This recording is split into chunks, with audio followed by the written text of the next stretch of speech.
Parlons du principe de choix successif.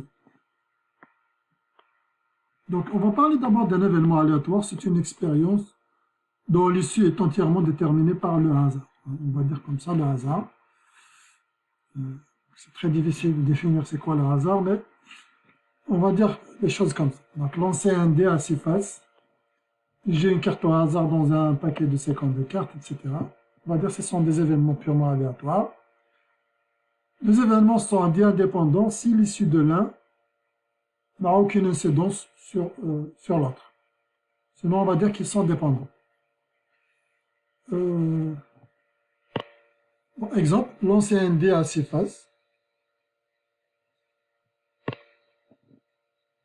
avec j'ai une carte au hasard dans un paquet standard. Ce sont deux événements complètement indépendants.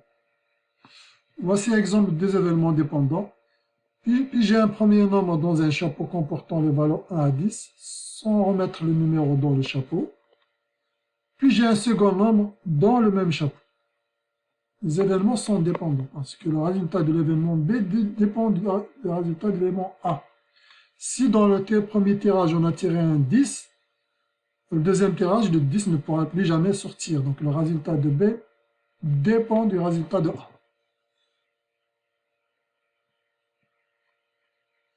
Choix successif. Donc le principe de choix successif, ou la règle de multiplication, soit on va noter comme ça A la cardinalité ou bien le nombre d'événements favorables à A, le nombre de possibilités de A, le nombre d'issues possibles pour l'expérience aléatoire.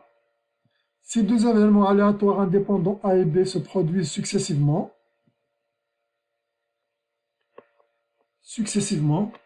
alors le nombre de cas possibles pour l'événement A et B, c'est le nombre d'événements de A, de cas possibles pour A, fois le nombre de cas possibles pour B. On va voir un exemple, ça sera plus clair avec un exemple. Dans un restaurant, la table haute comporte une soupe, un plat principal, un dessert et le choix d'un café. Un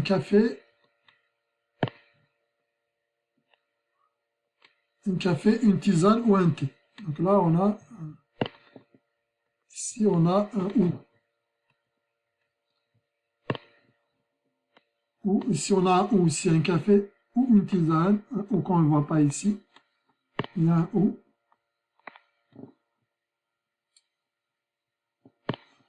La question qui se pose, c'est combien de tables hautes différentes peut-on, sachant qu'on a 3 soupes, un choix sur 3 soupes, 4 plats, 4 plats principaux, 2 desserts et 2 desserts. Donc dans ce premier exemple, il n'y a pas question pour le café, la tisane et tout. C'est juste qu'en fait, on va choisir une soupe et une tisane, et un plat et un dessert. On voit les choix successifs qui sont indépendants. Si je choisis une telle soupe, ça ne va pas influencer le choix du principal plat. Donc on s'intéresse juste au nombre de tables possibles. Donc on voit qu'on peut couper l'événement du choix de la table haute en 3. On choisit d'abord une soupe, et on choisit un plat, et on choisit un dessert parmi deux. Pour savoir le nombre de cas possibles, le nombre de possibilités, on met 3, donc on a 3 choix réellement, mais on peut l'écrire en termes de combinaison. Ensuite, il y a la règle du produit, donc de multiplication. On choisit un plat parmi 4, on a 4 choix, et on choisit un dessert parmi 2, on a également on a un choix, on a 2 choix. Donc le nombre total, c'est juste 3 fois 4 fois 2 égale 24 tables hautes différentes. Voilà donc le principe du choix successif avec des événements indépendants. Donc le et ici, ça correspond à la multiplication. Voilà. Un autre exemple. Dans cet exemple, donc, on dit qu'il y a 5 ponts qui mènent de la rive sud de Montréal à l'île de Montréal. Ensuite, 6 ponts pour aller de l'île de Montréal à Laval, et 7 ponts pour aller jusqu'à la rive nord. Et on s'intéresse de combien y a-t-il de façons différentes de se rendre de la rive sud à la rive nord. On peut découper le problème en disant, on va d'abord traverser, on va d'abord aller à Montréal, ensuite on va aller, à partir de là, on va aller donc, à Laval, etc. Donc on peut couper. Donc en fait, on choisit d'abord un pont parmi les 5 pour se rendre à Montréal. Voilà, donc on choisit un parmi 5, on choisit d'abord un pont parmi 5 pour se rendre à Montréal. Et on choisit ensuite un parmi 6 pour aller à Laval. Et ensuite, on peut dire ensuite aussi, choix successifs, c'est des choix successifs, un et ensuite l'autre. La règle de multiplication. Donc le nombre total de possibilités de traverser, donc ce serait 5. Choisir un parmi 5, ce serait c'est 1, 5 en fait, c'est 1, 5. Fois ici multiplication, 6 choix possibles, c'est 1, 6. Fois 7 qui est égal à c'est 1, 7. Ce qui donne 210 choix possibles. C'est comme ça qu'on peut décomposer l'événement en utilisant la notion de choix successifs. Exemple 81, je vous conseille de mettre la capsule en pause. Dans une classe, il y a 12 filles, 5 et 15 garçons. Combien de conseils de classes différents on peut former si le conseil doit comporter 3 filles et 4 garçons? Donc on peut décomposer le problème en disant qu'on doit d'abord choisir 3 filles parmi 12. Ensuite, on choisit 4 garçons parmi 15. Voilà, donc pour former un comité de 7 élèves, sachant que ce comité doit absolument avoir 3 filles et 4 garçons, cela veut dire qu'on doit choisir d'abord 3 filles parmi 12 filles, et ensuite,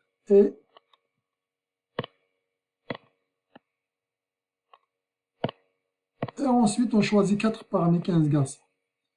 Pour choisir 3 parmi 12, on a ces 12 possibilités, parce que l'ordre n'est pas important, on veut juste des comités qui contiennent 3 filles. Il n'y a pas de répétition, le même élève ne peut pas être choisi plusieurs fois. Règle de multiplication, donc multiplié par C4, 15. C'est ça le nombre de comités possibles qu'on pourra former de cette manière. Et ça donne, et on obtient donc 300 300 comités possibles. Je vous demande de faire un check, une vérification quand même de ces calculs.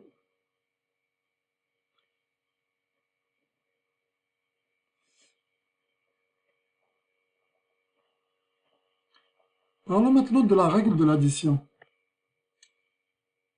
Si A et B, deux événements disjoints, c'est-à-dire qu'ils ne peuvent pas se produire en même temps, c'est-à-dire qu'ils ne contiennent aucune issue commune, alors le nombre d'issues possibles en sélectionnant une issue parmi donc A ou B, le nombre de possibilités pour l'événement A ou B, c'est le nombre de possibilités pour A plus le nombre de possibilités pour B. On va voir un exemple. La garde-robe de Maxime constitue 3 pantalons, 4 chemises et 2 cravates. Et 2 nœuds papillons. De combien de manières différentes peut-il s'habiller? Donc il doit choisir un pantalon, et il choisit une chemise, et il choisit une cravate ou un nœud de papillon. Donc là, on a un ou exclusif. Il n'y a pas d'issue commune. Maxime ne peut pas mettre à la fois une cravate et un nœud papillon. Donc c'est un ou exclusif, soit l'un événement, soit l'autre. Pour choisir un pantalon, on a 3 choix. Ensuite, et on choisit une chemise, la règle de multiplication. Et on choisit quoi? Règle de multiplication. Maintenant, il faut trouver le nombre d'issues possibles pour l'événement cravate ou nœud de papillon. On a 2 cravates, 2 nœuds de papillon. Donc, pour 2 cravates, on a 2 issues. Pour nœud de papillon, on a 2 issues possibles.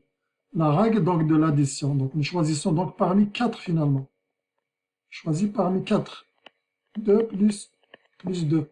Tel qu'on l'a dit ici, c'est le nombre d'issues possibles pour l'événement cravate, plus le nombre d'issues possibles pour l'événement papillon. Il y a 2 plus 2. Donc le total finalement, selon le choix du principe de choix successif, 3 pour le pantalon, fois 4 pour la chemise, fois 4 pour le choix de cravate ou papillon. Cravate ou papillon. Ou nœud de papillon. Et là, ça donne 48 manières différentes de s'habiller. Voilà pour la règle de l'addition. Passage complémentaire. Parlons du passage complémentaire. Le complémentaire, donc cherchons le nombre des issues possibles associées à un événement. Il est plus facile parfois de parler de l'événement complémentaire. Si l'événement complémentaire, c'est l'événement contraire en fait. L'événement contraire. Considère un événement aléatoire A associé à une expérience aléatoire dans l'ensemble universel. Toutes les issues possibles est notée S. Donc admettons une expérience, toutes les issues possibles sont S. L'événement, admettons on lance un dé. Toutes les possibilités c'est 1, 2, 3, 4, 5, 6. Il y a 6 possibilités. L'événement par exemple, simplement, et dans cette expérience lancer un dé, on peut s'intéresser à un événement, obtenir un chiffre plus petit que 4, obtenir un chiffre pair, obtenir un chiffre impair, obtenir des choses comme ça. Ce sont des événements possibles. Maintenant, parfois, un événement, difficile de trouver le nombre de cas favorables à cet événement, alors on passe par son complémentaire, ou son contraire. Admettons, donc le complémentaire d'un événement, son contraire, on le note A bar, comme ça, A avec une barre en haut. Ce sont donc tous les événements qui contiennent toutes les issues possibles qui ne sont pas dans A. Donc le nombre de cas favorables à non A, on l'appelle non A en fait. C'est le nombre de cas favorables, le nombre des issues possibles, moins le nombre de cas favorables à A. Voilà. Ou bien sûr aussi pareil, donc vice versa. Le nombre de cas favorables, parce que le complémentaire du complémentaire, c'est A lui-même. Le contraire du contraire, c'est l'événement A lui-même. Donc le nombre de cas favorables à A, c'est le nombre total, moins le nombre de cas favorables au contraire de A. Le nombre de cas favorables au contraire de A, c'est le nombre total, moins le nombre de cas favorables à A.